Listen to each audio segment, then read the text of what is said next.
មានអារម្មណ៍ថាបងអីលើផ្លែខុសពីមុនស្ងួនតែងខ្វល់ពីស្រីពេលនេះបងស្ងាត់ឈឹងមិនដឹងថាព្រោះហេតុអ្វី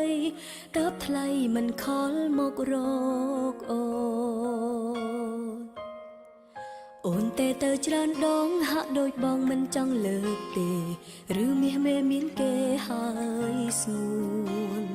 បើបងមានថ្មីមែនគួរប្រាប់ស្រីឲ្យដឹងមុនគ្រាន់អូនបានត្រៀមចិត្តចាកចេញពាក្យស្នេហ៍ដ៏ផ្អែមថែមទន់ភ្លន់ដូចតន់តែងតែធ្នមលោមស្រីមានន័យគួរឲ្យខ្នាញ់បែរពេលនេះភាសាស្នេហ៍បានប្រែជាឈឺតោមលេងពាក្យយល់ចិត្តពាក្យស្រឡាញ់ស្រាប់តែស្ងាត់បាត់ទៅណាអង្ហើយ